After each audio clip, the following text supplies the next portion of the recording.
And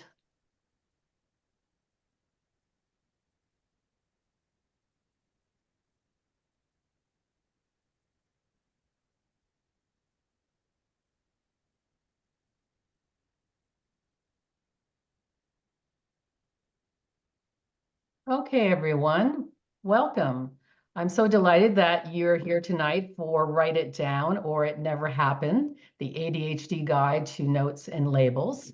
My name is Colette Robichaud, and I've been a coach, professional organizer, and consultant for over 25 years. I work with a lot of clients with ADHD. And just to let you know that a lot of these tips are great for non-ADHD brains as well. So let's get started. So one thing I always like to say at the beginning of my webinars is that there'll be lots of information this evening, but the one thing that I've learned after working with many people is that small changes, a few changes done consistently makes for greater success. So there'll be lots of things that you'll hear, but in the end, make note of a few that you'll try and just make those micro changes. And this quote is from James Clear from one of my favorite books because he had the same philosophy as me of the small changes. Focus on making one small manageable change at a time. And the idea of one change builds consistency. You can do it. And ADHD people start a lot of things, are optimistic, and they often go overboard and try to take on too much, and then it falls off track. And that becomes a repeating habit that makes us feel less and less confident in us taking on new tasks. So why writing down things matters for ADHD people? Well, we need some help with meetings, to keep track of projects and capturing decisions. We often need some lists because we can forget things a little easier than others. To-dos at home are a great thing for us to have, but often we think we'll remember that. ADHD brain kind of has that do it now or else mentality, but we can say we're going to do it now, walk into another room, and maybe start doing something else. We also want to have ways to capture things like medical appointments or our protocols, things like taking medication or doing rehab exercises. And we love to travel, but missing one little detail can really cause us a lot of issues. And financially, we can be quite impulsive. So it's great that we could get a handle on our finances by keeping track of them and writing them down. And that includes organizing bills, what our expenses are, and how can we even get to budgeting if we can't even start with some of those basics of making some of those financial things happen. So the other area where it's really important to write things down that you wouldn't think about as much is relationships, both at work and in our personal life. So when we're forgetting important things, whether about a person that is a family member, a friend, or someone in our business, it can feel like we just don't care about them.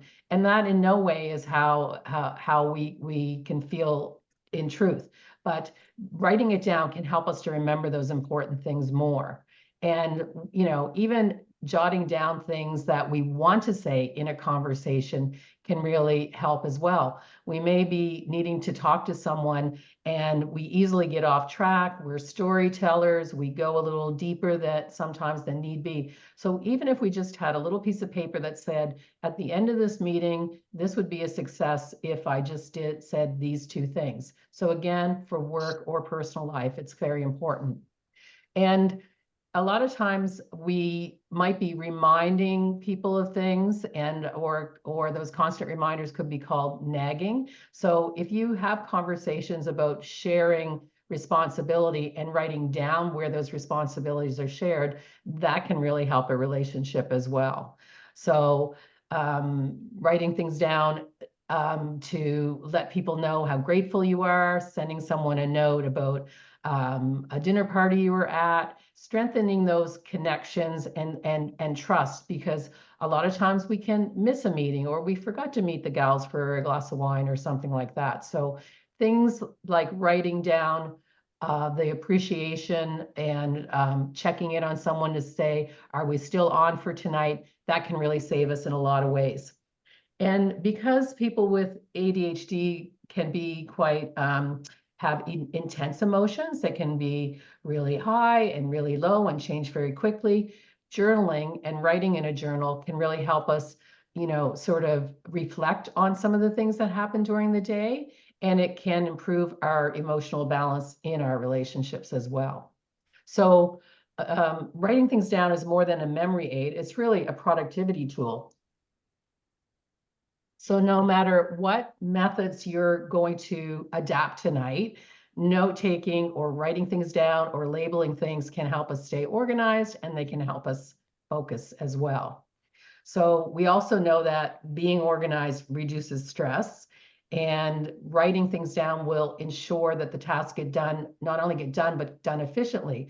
So we may write down a task to do, but when we sort of elaborate and get into this writing things down more, we can also put other little subsections of that task down. So we're putting things in order, how we would start, and this makes us do things very efficiently.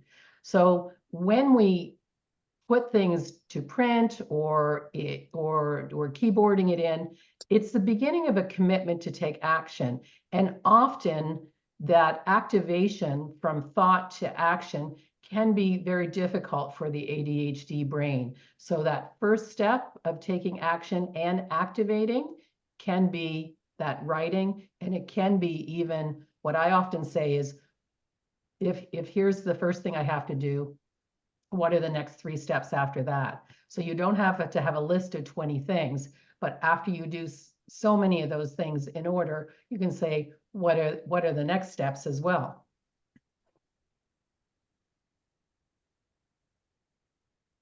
So writing things down is that first step to making aspirations a reality.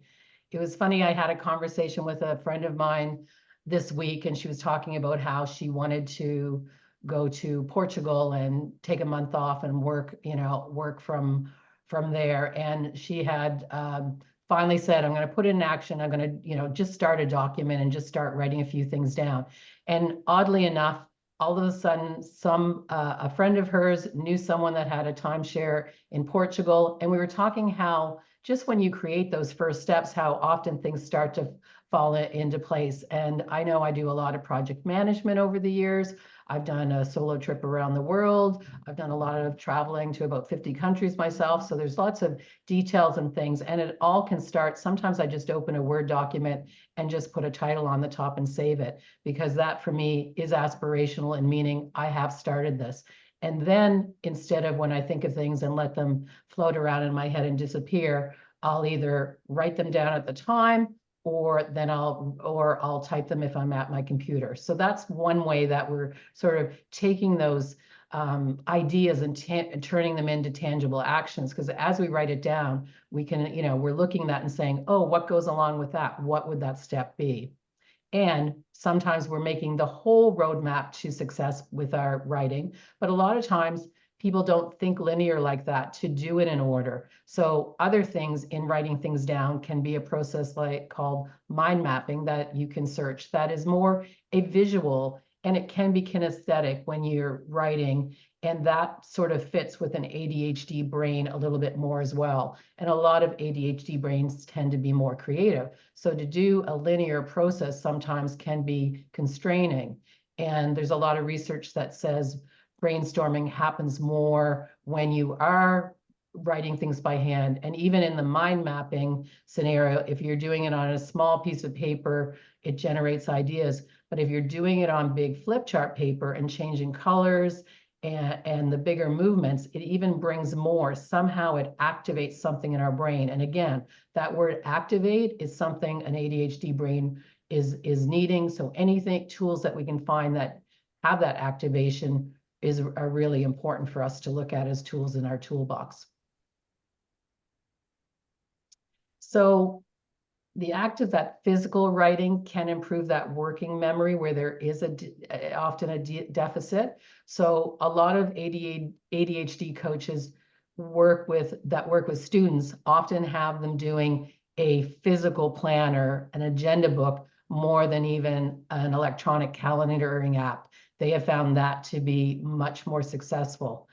ADHD brains tend to be lack time awareness, so they can't see time from digital clocks. They can't understand it as much. So when you have something like a planner that you can look at that's scheduled and maybe you can write in it, it can be a little bit better. But there's lots of calendaring apps that we can use as well that have both visual and auditory reminders and color codings and things like that too. But it is surprising, the research that shows how this active writing is beneficial. So just a few notes here because I went a little deeper on that handwriting and retention, because many people that are listening could be students or even takeaways from conferences. Often we leave them and they go away so quickly. But we know that if we have handwritten notes, that there's some sort of extra processing that is a real benefit. We know that there's some sort of memory encoding that really helps us along with processing.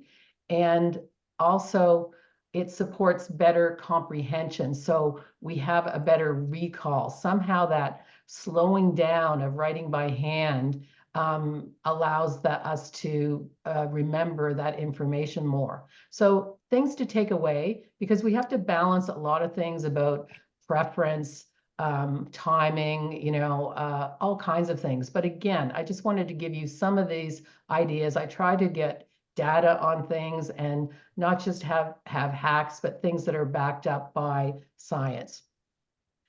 Executive function is something that we've probably heard about, and my best definition of this is it's the brain's conductor. So if we think of the gentleman down in the front of the room with his baton and dressed rather smartly, and he's somehow coordinating all of these musicians to come together and do all of these things. Well, that's sort of what our brain needs to do a lot of the time as well. But people with ADHD often struggle with executive function.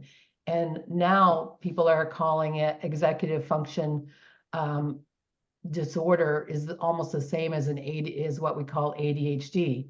So for that reason, writing things down can help support some of those key aspects of executive function, like memory and recall, which is working memory, planning and organization, focus and intention, and impulse control and regulation.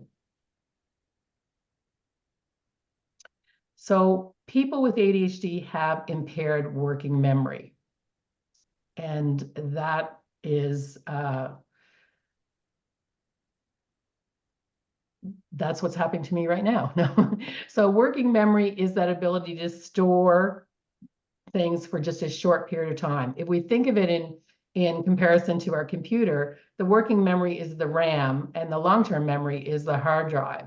So for all of us, we do need individualized techniques, but an ADHD brain has less of that working memory. So we need to come up with some other things that are going to help us a little bit more.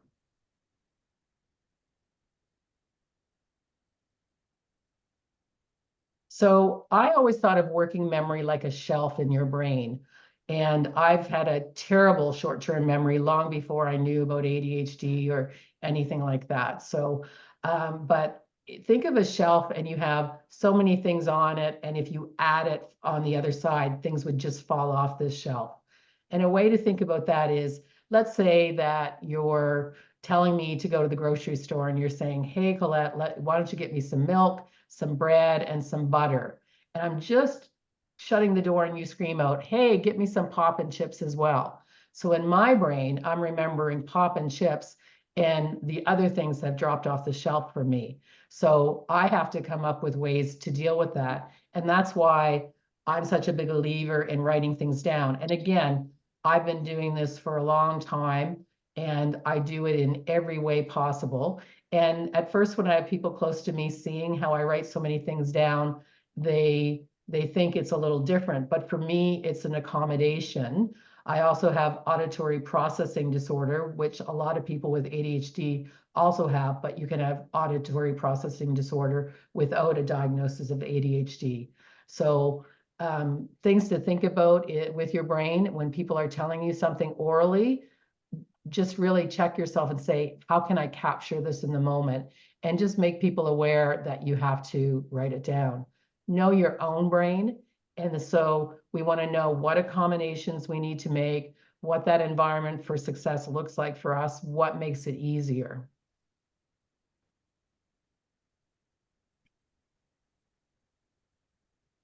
So writing things down serves as that external memory with many benefits. So think of that external hard drive that we buy a lot of times for that extra space. So this gives us that other external memory. And other things that we get from that writing things down, it helps us to focus. It'll give us cues for activation. It slows us down, that impulsive behavior that we may have, and it allows us to, instead of maybe scrolling off to something else, if it was just in our head, we're going sequentially on our list to see what's next and creating that activation. We're making often these manageable steps instead of seeing it as this whole overwhelming thing. You know, people will just say, well, break it down or break it into chunks, but that's really a skill that can come along. Again, we're not an on and off switch of learning new things. We want to make micro changes that are consistent and carry on. So think about that. Start by just capturing things in ways that work for you. Experiment and know that writing that down creates just a general pause for us to think and plan.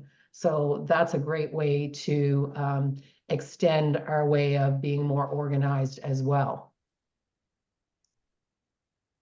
And maybe you've not heard this term before, but it's called decision fatigue.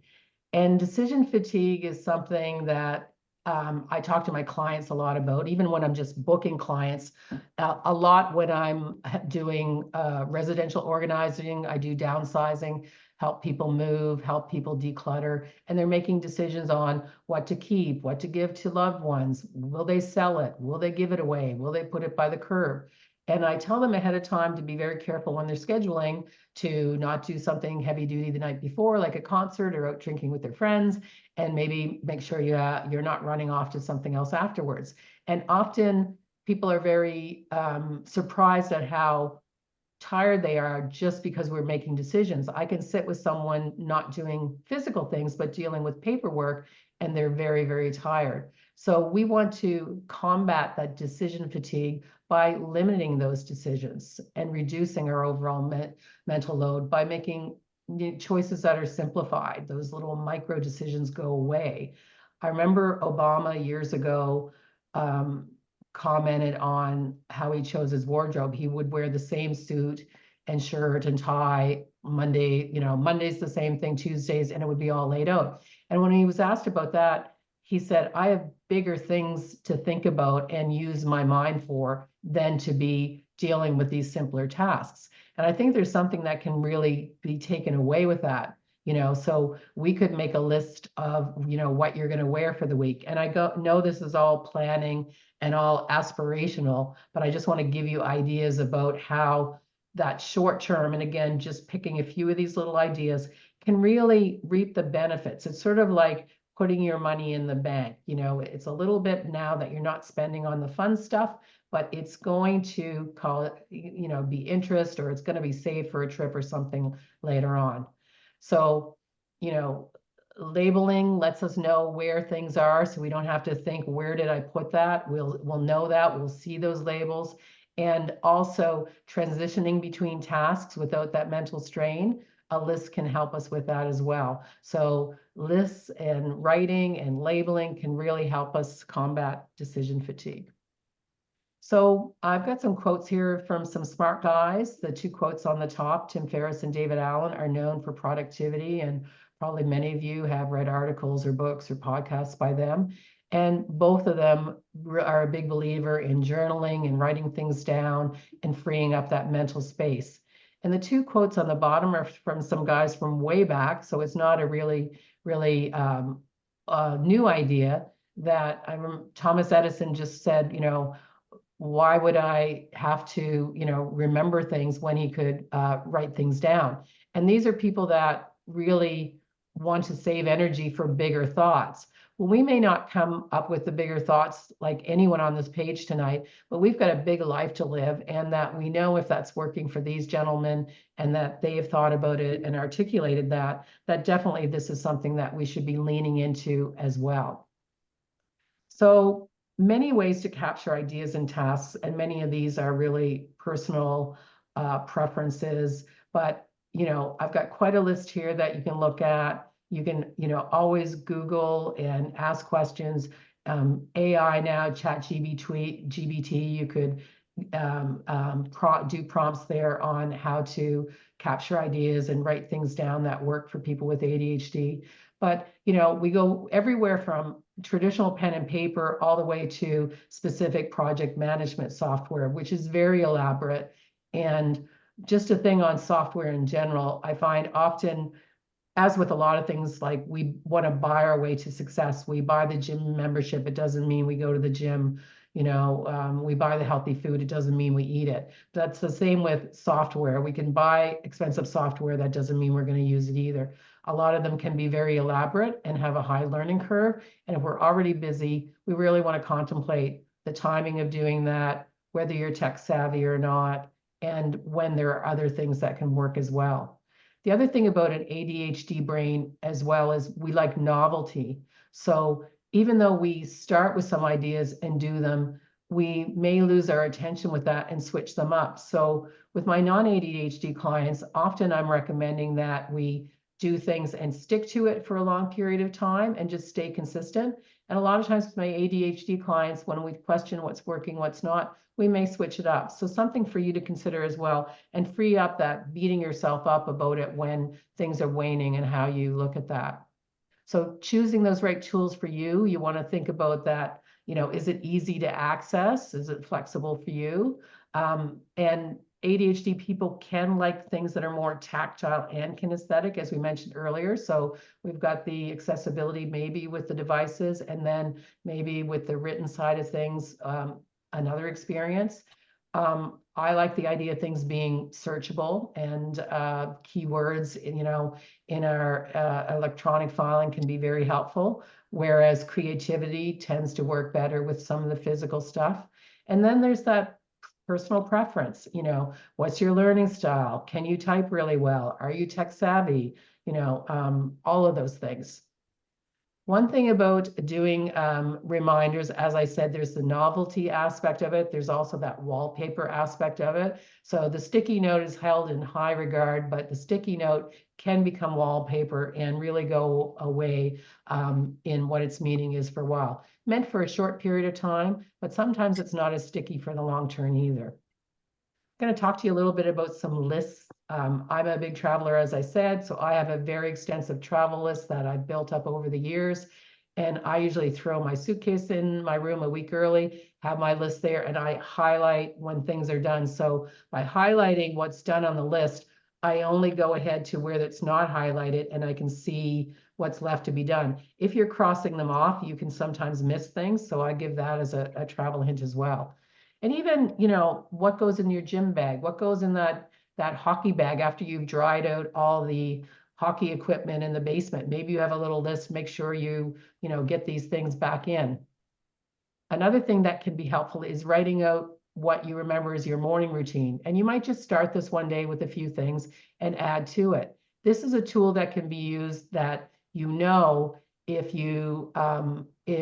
you've missed something, that it could throw off your whole routine. You want to prioritize. Does it matter if I had breakfast? No, it does matter that I have my clothes on and I'm out the door on time to catch my bus. So you can better evaluate and better look at things even in the long term. The next step might be how much time does it take and what time would be associated with that. So at a quarter after, maybe you're not going to be doing full makeup that day because you are later than you thought you would because you hit snooze. So that's another way of writing things out that can be very beneficial. So remember, it's hard to remember. So find ways that work for you. And also, people are a good resource. Just get used to saying, hey, send me an invite. Can you put that in an email for me? Come and get me before the meeting. Text me when you leave the house. So when they text you when they leave, you'll be waiting at the door. Often people with an ADHD brain are not known to be reliable. They may be late. So think of those things. Collect these tools. How can you use someone else? What happens a lot with people that leave school and go to university, because I've worked with some students, they've had people that really assisted them and were a real backbone to do this sort of thing. So that can be, if you're leaving a scenario like living at home and living on your own, you may need to really think about what some other reminders and lists and cues that you can get to help move you along. So talk a little bit about labels, super tool for ADHD. They can create structure and reduce overwhelm. They can help reduce that decision fatigue we talked about. In the kitchen, you can get all kinds of pretty labels in your kitchen. Just search online.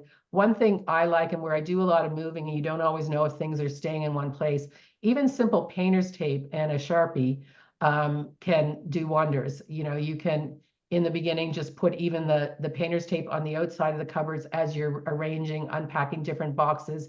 And you can have more than one label about what's in there until you get used to it. Or you can put those on your food and jars and things like that. But there's many different kinds of labels to help you. You can search those online. In the fridge, you can save time and money. And, again, we can be quite optimistic in the grocery store, impulse buying. So labeling our containers, you can just label what it is and the date that you bought it. And again, this is a whole bunch of stuff. I'm not suggesting you do all this. Or even if you see in picture number 2, it can be a little more activating. Oh, I'm trying to eat more fruit. You could have the label say what you're trying to do. Eat 2 fruit each day. Make sure you have your dairy, something like that, that activates you. It's a next step from maybe it's on your list, but maybe you have it closer to the source of where the action would be happening.